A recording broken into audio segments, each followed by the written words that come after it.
The bitter taste of overpriced coffee matched my mood perfectly as I sat in the corner booth of Grind and Shine, watching Seattle's morning rush through rain-streaked windows. My wife, Jennifer, had another networking event last night, which apparently ran until 2 hours in the morning. At 42, I'd learned that marketing executives have remarkably active social calendars. "Excuse me, are you Jack Thompson?" I looked up from my laptop to see a stunning woman with auburn hair and emerald eyes. She wore a tailored black coat that probably cost more than my monthly car payment, and her expression carried the kind of controlled fury I'd only seen in courtroom dramas. "Depends who's asking," I replied, closing my laptop. After 15 years in IT consulting, I'd developed a healthy skepticism about unexpected approaches. She slid into the seat across from me without invitation.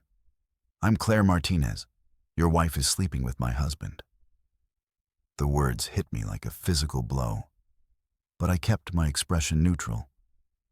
Years of dealing with corporate disasters had taught me to process shocking information without immediate reaction. "That's quite an accusation," I said, taking another sip of coffee.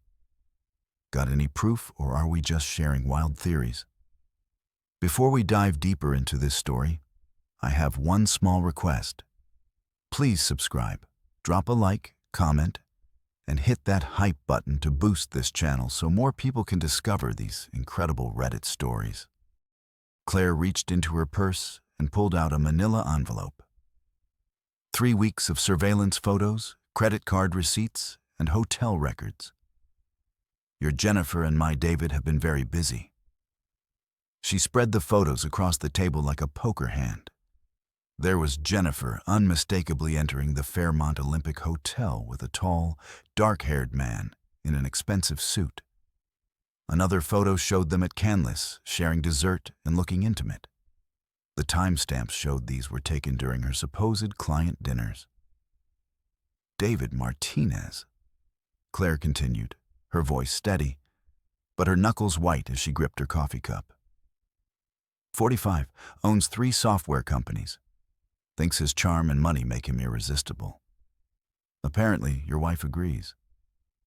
I studied the photos, feeling something cold settle in my stomach. "How long have you known?" I suspected for a month.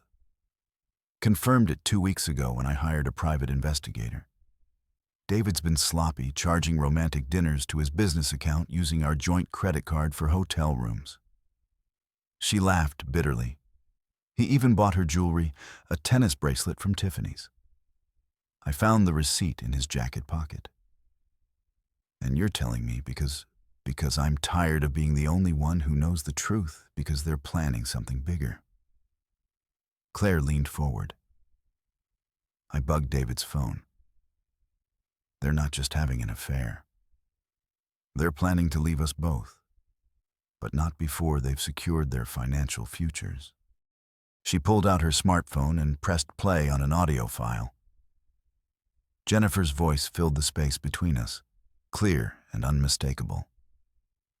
"Jack's so clueless, David. He actually believes I'm working late every night. The man hasn't questioned a single expense report in months. When we're ready to make our move, we'll have everything we need." David's voice responded. Claire's the same way, trusting to a fault. "By the time they figure out what's happening, we'll be in the Caymans with enough money to start fresh." I felt my jaw clench involuntarily. When was this recorded? Last night after your wife's networking event. The pieces fell into place with sickening clarity. Jennifer's sudden interest in working late, her new wardrobe, the way she'd been guarding her phone like state secrets, the expensive dinners she claimed were client meetings, the weekend conferences that seemed to multiply every month. "What exactly are you proposing?" I asked. Claire's smile was sharp enough to cut glass. "I'm proposing we give them exactly what they deserve. But we do it smart and we do it completely. No half measures, no mercy, and no escape routes." She pulled out a tablet and showed me a detailed spreadsheet. David's been embezzling from his own companies to fund this affair. Fake consulting fees, inflated expense reports, phantom employee bonuses that go straight to offshore accounts. If this information reached the right people, his business partners would crucify him. I finished. Exactly. And your wife's involvement in helping him launder money through her marketing firm makes her an accessory. I've documented everything. I leaned back in my chair, mind racing. The smart play would be to walk away, file for divorce quietly, and move on with my life. But the recording of Jennifer's voice, so casual in her betrayal, so confident in my stupidity, had ignited something darker. What did you have in mind? Claire's eyes gleamed. Total destruction, financial ruin, social humiliation, and professional annihilation. By the time we're finished, they'll wish they'd never met each other. That sounds like a lot of work for revenge. Oh, Jack, she said, gathering up the photos. This isn't revenge. Revenge is emotional, sloppy, and temporary. This is justice. Cold, calculated, and permanent. She stood to leave, then paused. Meet me tomorrow night at the Walrus and the Carpenter. 7 Highs. Come prepared to discuss terms.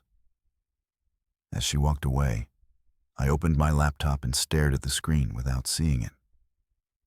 Jennifer would be home soon, probably with another story about difficult clients and demanding deadlines. She'd kiss my cheek, ask about my day, and play the devoted wife while planning my financial destruction. I pulled out my phone and called my oldest friend, Sam Rodriguez, a criminal defense attorney with a flexible relationship with conventional morality. Sam, it's Jack. I need a lawyer, but not for what you're thinking. I need someone who knows how to destroy people legally. Jesus, Jack, what happened? My wife is cheating on me with a guy who's been embezzling money. They're planning to clean out our accounts and disappear to the Caribbean. There was a long pause. How much evidence do you have? Enough to bury them both. But I want to do this right. No mistakes, no loose ends, and no possibility of them recovering. Meet me at my office in an hour. And Jack, don't do anything stupid until we talk. I hung up and finished my coffee, watching the Seattle rain wash down the windows. Jennifer thought she was so clever, so sophisticated in her deception. She had no idea that her boring, predictable husband was about to become her worst nightmare. My phone buzzed with a text from her. Working late again tonight? Don't wait up. Love you. I typed back, love you too. Have fun at work. If she wanted to play games, I was more than ready to play. But we'd be playing by my rules now. The next 24 hours passed in a surreal haze of normally. Jennifer made breakfast, chatted about her upcoming presentation, and kissed me goodbye like she had for the past 12 years. I went through the motions of my regular routine while my mind churned with plans for her destruction. Sam's law office occupied the 15th floor of a downtown high-rise, all glass and steel with a view of Elliott Bay. He'd done well for himself since law school, specializing in white-collar defense and corporate litigation. His secretary, a sharp-eyed woman named Patricia, led me to his corner office. Jack, you look like hell, Sam said, rising from behind his mahogany desk. At 44, he'd kept most of his hair and added just enough gray at the temples to look distinguished. Tell me everything. I laid out the photos, played the audio recording, and showed him Claire's financial documentation. Sam listened without interruption, occasionally making notes on a legal pad. This is comprehensive, he said finally. Your wife and this David character have been remarkably thorough in documenting their own crimes. The money laundering alone could result in federal charges. I don't want them in prison, I said.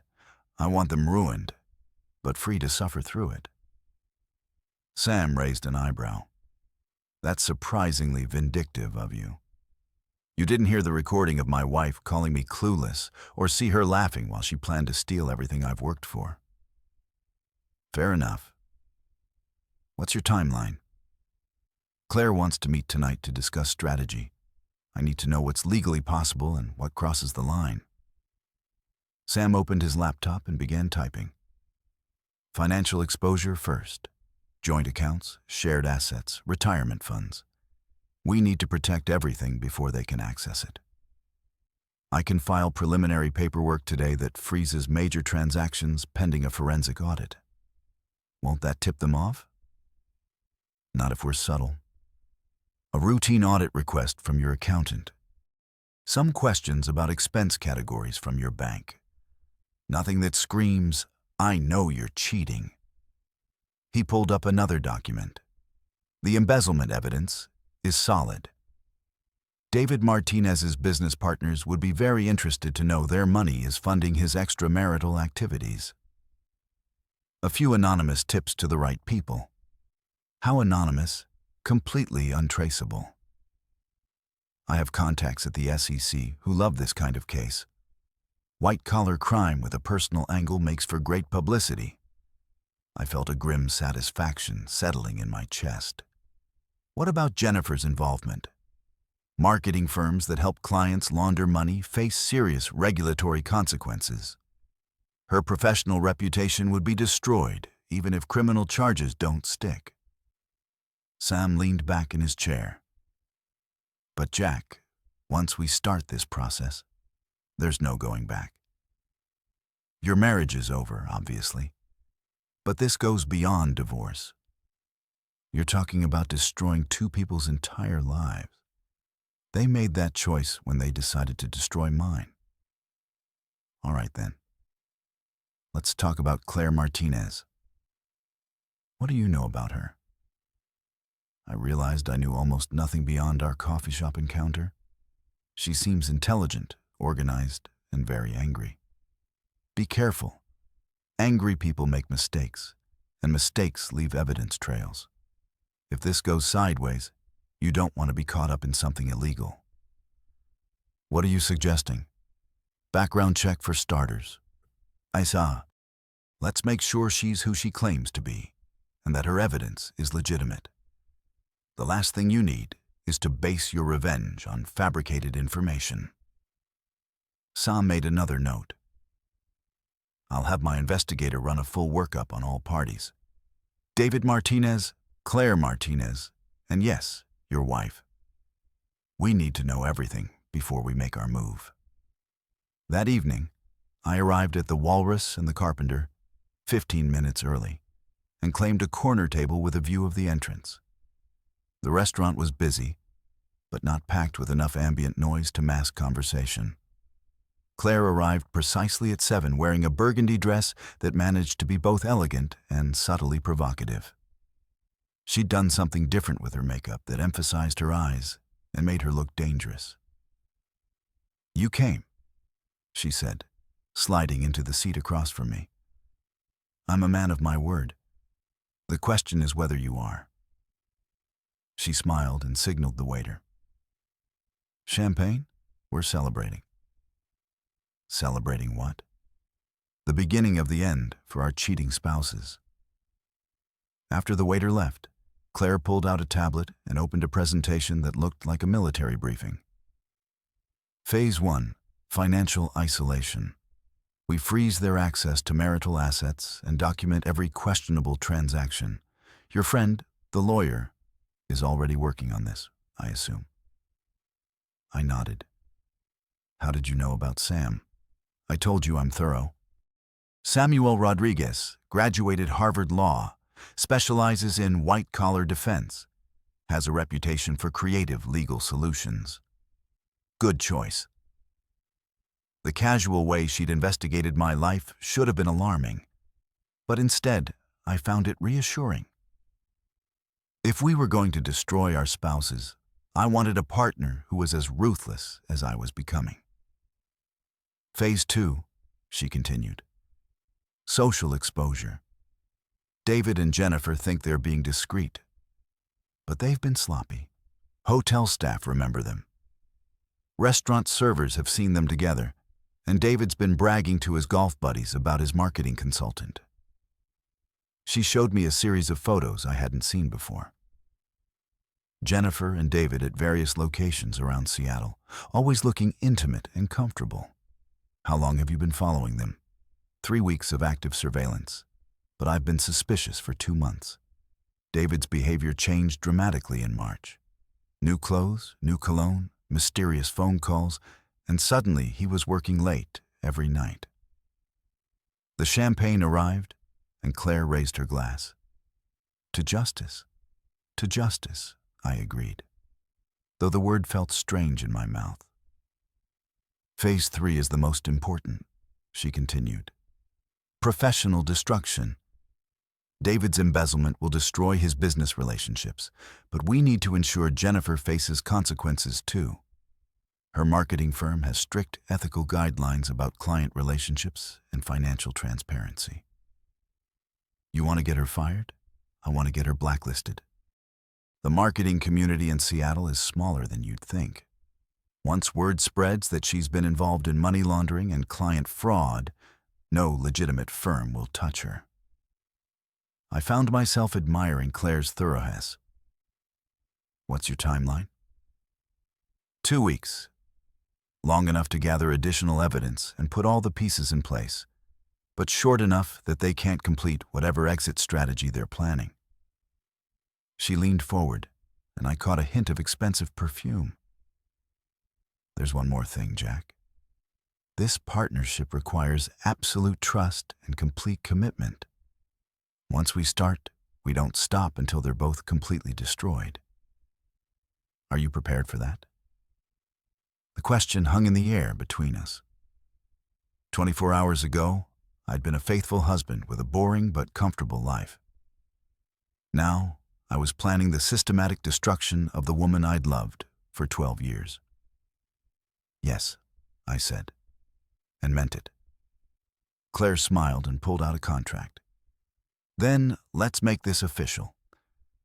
The contract Claire presented was surprisingly comprehensive for something prepared in less than 24 hours. It outlined our respective responsibilities, established protocols for sharing information, and included confidentiality clauses that would make my lawyer proud. You've done this before, I observed, scanning the legal language. I've never caught a husband cheating before, if that's what you're asking. But I didn't build a successful consulting business by being unprepared. I'd forgotten to ask about her profession. What kind of consulting? Corporate security. I help companies identify internal threats and protect sensitive information. Catching cheating spouses requires the same skill set as catching embezzling employees. That explained her systematic approach and professional-grade surveillance equipment. What's your success rate? 100%. I don't take cases I can't win. After dinner, we walked to her car. A black BMW sedan with tinted windows and enough electronic equipment to stock a spy shop. She handed me an earpiece and a small recording device. Tomorrow, I want you to have a conversation with Jennifer about your finances. Ask casual questions about her work expenses, her client relationships, anything that might get her talking about David's company. Record everything. Won't she be suspicious? Not if you approach it right. Tell her you're thinking about refinancing the house or maybe taking out a loan for home improvements. Make it sound like you need to understand your complete financial picture. She was right. Jennifer had always handled most of our financial planning, and I'd been content to let her manage the details. A conversation about major purchases would seem natural. What will you be doing following David to his office? I want to document his daily routine, to see who he talks to, understand his business relationships.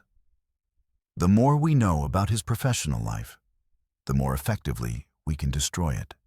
I pocketed the recording device. Claire, can I ask you something personal? Depends how personal. Why aren't you more upset about this? You're angry, obviously, but you're also remarkably calm and focused. Most people would be falling apart. She was quiet for a long moment, staring out at the Seattle skyline. David and I have been married for 8 years. No children, separate careers, separate social circles. Somewhere along the way, we became roommates instead of spouses. That doesn't excuse cheating. No, it doesn't. But it explains why I'm not heartbroken. I'm furious that he lied to me, and I'm livid that he's been stealing money to fund his affair. But I'm not devastated by the loss of our relationship. She turned to face me. What about you and Jennifer? The question caught me off guard. I thought we were happy, not passionate maybe, but comfortable, compatible. I trusted her completely. And now I feel like an idiot for not seeing the signs. And I'm angry that she thinks I'm too stupid to figure out what she's doing. Good. Anger is useful. Heartbreak makes you sloppy, but anger makes you focused. The next morning, I waited until Jennifer finished her shower before broaching the subject of our finances. She was getting dressed for work, selecting a new outfit I didn't recognize. A tailored suit that probably cost more than my monthly grocery budget. Jen, I've been thinking about refinancing the house, I said, trying to sound casual. Interest rates are still pretty low, and we could probably free up some cash for that kitchen renovation you mentioned. She paused in the middle of applying lipstick. Refinancing? Why now? The mortgage broker said we should strike while rates are favorable, but he needs complete financial disclosure. Income, expenses, assets, debts, the whole picture. I can handle that, she said quickly. You don't need to worry about the paperwork. I know, but I should probably understand our finances better. I realized yesterday that I don't even know how much you're making now with all your new clients. Jennifer's reflection in the mirror showed a brief flash of something. Panic, guilt, before she smiled. Business has been really good. David Martinez's company has been especially lucrative. The recording device in my pocket was capturing every word. David Martinez. He owns several software companies, very successful, very demanding. He's been requiring a lot of personal attention to keep the account happy. I'll bet he has, I thought. What kind of marketing work does he need? Rebranding mostly. He's expanding into new markets and wants a completely fresh image. It requires a lot of evening meetings and weekend strategy sessions. Sounds intensive. It is, but the money is incredible. He's paying almost double our usual rates because he wants exclusive access to our team. Exclusive access. The phrase made my stomach turn. Will this continue long term? Probably another few months, maybe longer if the expansion goes well. She finished her makeup and kissed my cheek. I should go. David's flying in from Portland this morning, and we have a full day of meetings scheduled. After she left, I called Sam and played him the recording. She's good, he said after listening twice. Everything she said is technically true, but it's designed to mislead you about the nature of her relationship with Martinez. Can we use this? Absolutely. It establishes a pattern of deception and shows she's been lying about her work activities. Combined with Claire's evidence, it paints a clear picture of fraud and adultery. What's the next step?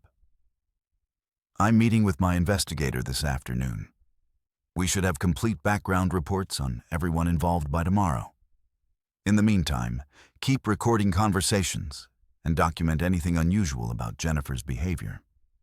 That evening, I followed Claire's BMW to a parking garage across from David Martinez's office building. She was already set up with a telephoto lens and digital camera tracking movements in and out of the building. Any interesting developments? I asked, sliding into the passenger seat. David had lunch with his business partners at the Metropolitan Grill. Very tense conversation. Lots of heated gesturing and document reviewing.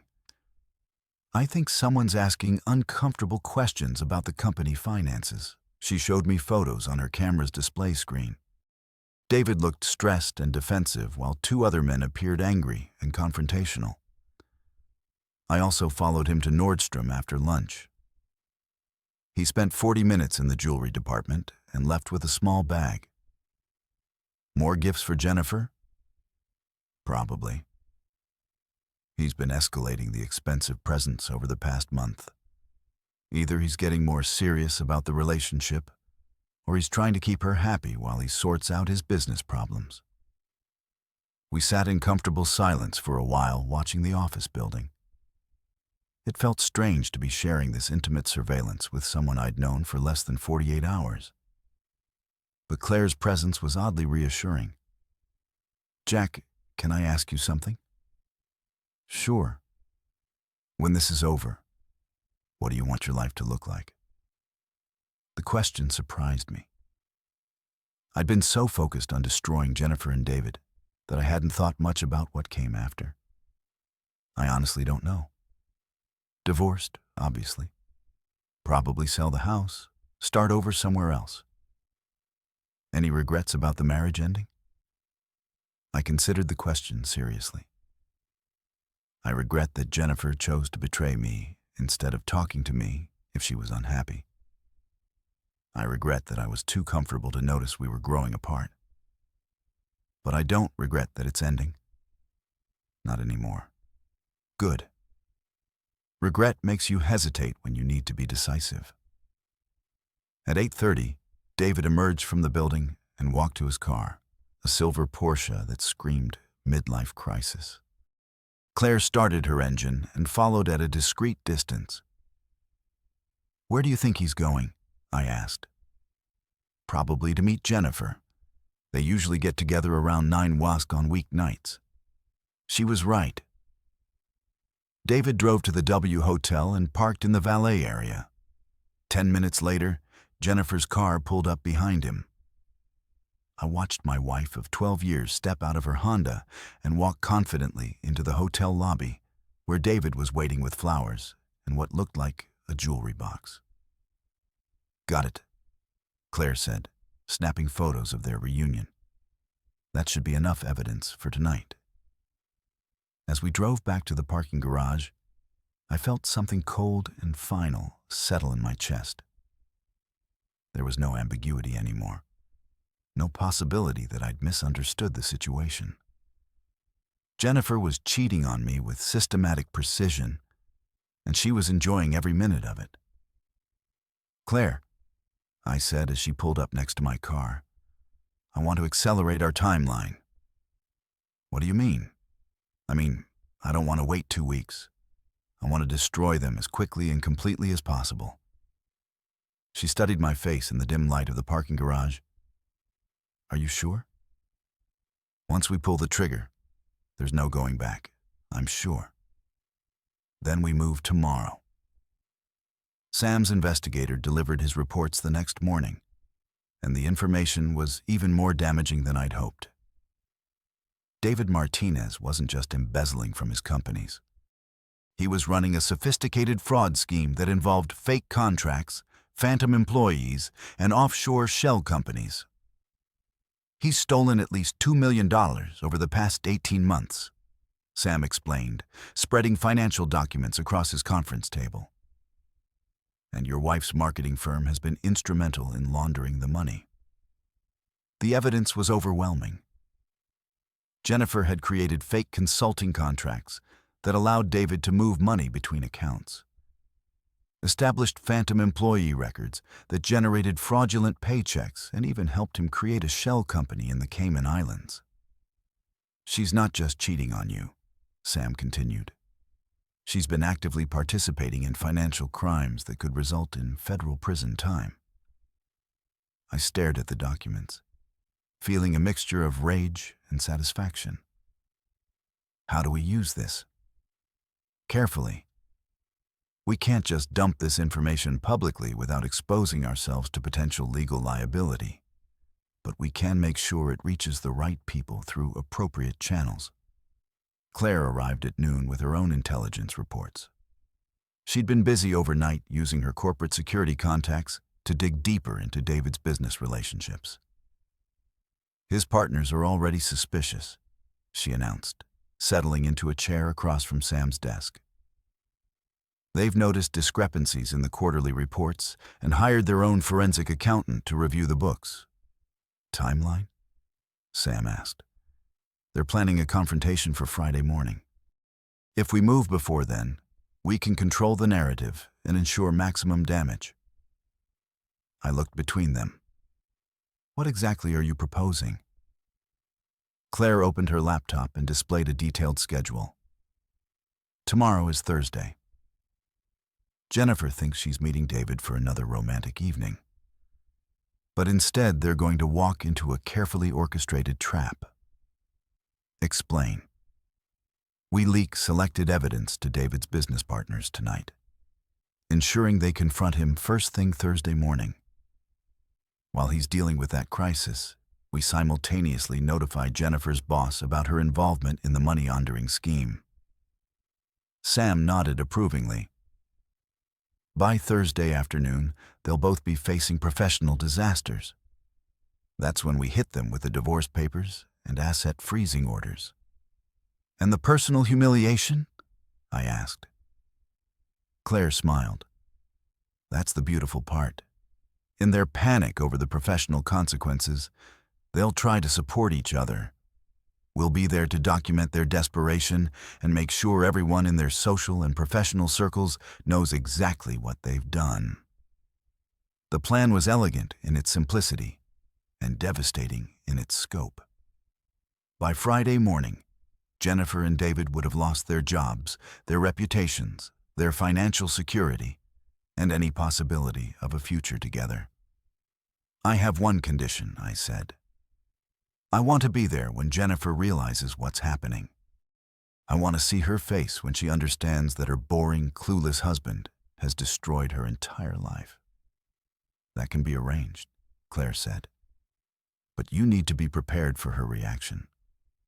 She's going to try to manipulate you, probably claim she was going to end the affair, maybe even blame David for seducing her. I can handle it. Can you? Because the Jennifer who's been lying to you for months is going to seem very different from the woman you married. She's going to say things designed to hurt you, and she's going to be vicious about it. I thought about the recording of Jennifer calling me clueless, about the casual way she'd planned my financial destruction, about the confident smile on her face as she walked into the hotel with David. She already hurt me as much as possible. Now it's my turn. That evening, Claire and I sat in her BMW outside the W Hotel, waiting for Jennifer and David to arrive for what they thought would be another romantic rendezvous. Instead, it would be the last night of their old lives. Second thoughts? Claire asked, checking her camera equipment. None. Good. Because in about 12 hours, we're going to destroy two people's entire existence. I want to make sure you're committed to seeing this through to the end.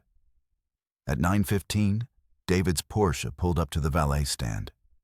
He looked more stressed than usual, checking his phone constantly and glancing around nervously. The leaked information about his embezzlement had apparently reached his business partners. Jennifer arrived 10 minutes later, and even from a distance, I could see she was agitated. Her usual confident demeanor had been replaced by something approaching panic. They know something's wrong, Claire observed, snapping photos as they embraced in the hotel lobby. Look at their body language. That's not passion. That's desperation. She was right. Instead of their usual relaxed intimacy, Jennifer and David looked like co-conspirators planning their next move. They spoke in urgent whispers, frequently checking their phones and kept glancing around as if they expected to be watched. Perfect, Claire said. Scared people make stupid decisions, and stupid decisions leave evidence trails. We followed them to the hotel bar where they claimed a corner table and immediately launched into what appeared to be an intense strategy session. Claire had positioned a listening device near their usual table earlier in the day, and now we could hear every word through her surveillance equipment.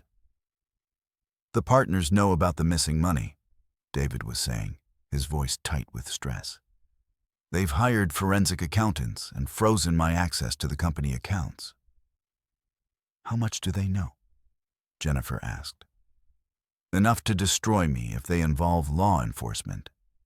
We need to accelerate our timeline and get out of Seattle before this gets worse." "What about the Cayman accounts? Can we access those?" "Not easily. The shell company requires both our signatures for major withdrawals, and if we're under investigation, any large transfers will trigger federal scrutiny." Jennifer was quiet for a moment. "What if we throw someone else under the bus? Make it look like the embezzlement was an employee fraud scheme that we helped uncover. Who would we blame?" "I don't know. Someone expendable. Someone without the resources to fight back effectively." Listening to my wife casually discuss framing an innocent person for crimes she'd helped commit was the final nail in the coffin of any residual sympathy I might have felt. She wasn't just a cheater or even just a criminal. She was genuinely evil. "Got all that?" Claire asked, ejecting a memory card from her recording device. "Every word." "Then tomorrow should be very interesting." As we prepared to leave, I watched Jennifer and David through the bar windows. They looked desperate and frightened, but they were still plotting to escape consequences and destroy other people in the process. "Claire," I said as we walked to the parking garage, "I want them to suffer, not just professionally or financially, but personally. I want them to experience the same helplessness and betrayal they put us through." "They will," she promised. "By the time we're finished, they'll wish they'd never met each other." The next morning, I called in sick to work and positioned myself in a coffee shop across from Jennifer's office building. Claire was doing the same outside David's company, and Sam was standing by with legal documents that would freeze their assets and initiate divorce proceedings. At exactly 9:00, Claire sent a text. "David just got called into an emergency meeting with his partners. He looks terrified." 10 minutes later, my phone buzzed with another message.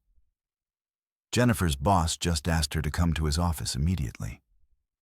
She's carrying a box of files and looks like she's going to throw up. The trap was closing, and there was nowhere for them to run. By 10:30 Thursday morning, both Jennifer and David were facing the complete collapse of their professional lives. Claire's surveillance reports painted a picture of two people in absolute panic, scrambling to control a situation that had already spiraled beyond their ability to manage. David had been terminated from all three of his companies and escorted from the building by security. His business partners had discovered not only the embezzlement, but also the offshore accounts and shell companies. Federal investigators were already reviewing the case for potential criminal charges. Jennifer's situation was equally devastating. Her boss had received an anonymous tip about her involvement in money laundering, complete with documentation of the fake contracts and phantom employees. She'd been suspended pending a full investigation, and the marketing firm's legal team was preparing to terminate her employment and pursue civil recovery of any stolen funds. "They're both radioactive now," Sam reported from his office. "Word is spreading through the professional community faster than we could have hoped. David's name is being mentioned in connection with federal fraud investigations, and Jennifer's reputation in the marketing world is completely destroyed." I felt a grim satisfaction settling in my chest. What's next? Now we serve them with divorce papers and asset freezing orders. I've prepared documents that will prevent them from accessing joint accounts, selling shared property, or transferring any assets out of state. Claire called from her surveillance position outside David's apartment building. He just arrived home looking completely defeated. Jennifer's car is already in the parking garage. They're probably planning their next move. Perfect, I said. Time for the personal confrontation. I'd been dreading and anticipating this moment in equal measure. For 12 years, Jennifer had been the most important person in my life. In a few minutes, I was going to look her in the eye and watch her realize that her boring, trusting husband had systematically destroyed everything she cared about. David's apartment was in a converted warehouse in South Lake Union. All exposed brick and floor-ceiling windows, the kind of place that screamed successful entrepreneur and cost more per month than most people's annual salary. I took the elevator to the 15th floor and knocked on David's door. Jennifer answered, and the look of shock on her face was everything I'd hoped for. "Jack, what are you doing here?" She was still wearing the expensive suit from this morning, but her perfect composure had cracked. Her makeup was smudged, her hair was disheveled, and her hands were shaking slightly. "I came to see how your business meeting went," I said, pushing past her into the apartment. David was sitting on a leather couch, staring at his laptop screen with the expression of a man watching his entire life collapse in real time. He looked up when I entered, and I saw fear flash across his face. "Jennifer, who is this?" "David Martinez," I said, extending my hand with mock politeness. "I'm Jack Thompson, Jennifer's husband. I believe you two know each other quite well." The silence that followed was deafening. Jennifer and David exchanged glances that confirmed everything I'd suspected about their relationship and their crimes. "Jack, I can explain," Jennifer began. But I held up my hand to stop her. "Actually, you can't, because I know everything. The affair, the embezzlement, the money laundering, the offshore accounts, the plan to frame innocent employees for your crimes. I know all of it." I pulled out my phone and played the recording from the hotel bar. Jennifer's voice filled the apartment, casually discussing how to destroy other people to save herself. "You've been listening to us," David said, finally finding his voice. "For weeks. Did you really think you were being subtle? Hotel receipts on joint credit cards, romantic dinners charged to business accounts, jewelry purchases that show up on expense reports." Jennifer sank into a chair, her face pale. "How did you find out?" Claire Martinez introduced herself. "Lovely woman, very thorough. She's been documenting your activities for quite some time." David's expression shifted from fear to rage. "Claire did this? That vindictive witch set us up." "No, David, you set yourselves up. Claire and I just made sure there were consequences." I pulled out the legal documents Sam had prepared. "Jennifer, you're being served with divorce papers. All our joint assets have been frozen pending a complete forensic audit. You'll also be receiving a visit from federal investigators regarding your involvement in David's embezzlement scheme." Her hands shook as she took the papers. "Jack, please. We can work this out. I made mistakes, but I never meant to hurt you. You called me clueless. You planned to steal everything I'd worked for and disappear to the Caribbean. You were going to frame innocent people for crimes you committed. Exactly. Which part of that wasn't meant to hurt me, wasn't?" David stood up, trying to project confidence he clearly didn't feel. "Look, Thompson, I know this situation is complicated, but there's no reason we can't handle this like adults. Jennifer and I have developed feelings for each other. But that doesn't mean shut up," I interrupted. "You're a thief and a fraud who's been using my wife to launder stolen money. In about 6 hours, Your name is going to be all over the local news in connection with federal crimes. By tomorrow morning, everyone in Seattle's business community will know exactly what you are. I turned back to Jennifer, and you're going to be right there beside him. The marketing firm is terminating your employment and pursuing civil recovery of stolen funds. Your professional reputation is destroyed. Your personal assets are frozen, and your criminal liability is substantial. Jennifer started crying, but they weren't tears of remorse. They were tears of self-pity and rage. You bastard. You vindictive, petty bastard. Do you have any idea what you've done to me? I've given you exactly what you deserve. Nothing more, nothing less. David moved toward me aggressively, but I stood my ground. You think you're so smart, don't you? Well, congratulations. You've destroyed your own marriage and ruined two people's lives out of spite. I've exposed two criminals and protected myself from theft and fraud. If your lives are ruined, it's because of choices you made, not actions I took. Jennifer wiped her eyes, and I saw something cold and calculating replace the tears. Jack, you don't understand what you're dealing with.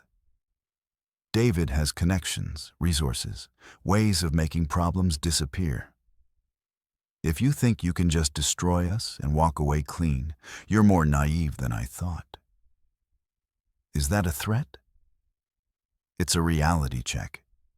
You're a small-time IT consultant going up against people with serious money and serious connections. This isn't over just because you served some papers. I smiled, and apparently something in my expression made both of them take a step back. You're right, Jennifer. This isn't over because tomorrow morning, every detail of your affair and your crimes is going to be public knowledge. Your friends, your family, your professional colleagues, everyone is going to know exactly what you've done. I pulled out another set of documents. David, you're also being served. Claire is divorcing you and seeking full recovery of marital assets. She's also providing evidence of your embezzlement to federal prosecutors and the IRS. David grabbed the papers, his face flushing with anger. Claire can't touch me. I've got lawyers, accountants, people who know how to protect assets. Had I corrected, you had those things? As of this morning, you're unemployed, under federal investigation, and facing potential criminal charges. Your high-powered legal team isn't going to work for free, and your assets are being frozen even as we speak. The apartment fell silent, except for the sound of Jennifer sobbing and David pacing like a caged animal. I felt a profound sense of satisfaction watching them realize that their carefully planned future had been completely destroyed. One more thing, I said, heading toward the door. Claire and I will be holding a press conference tomorrow morning to discuss our discoveries about corporate fraud in Seattle's tech industry.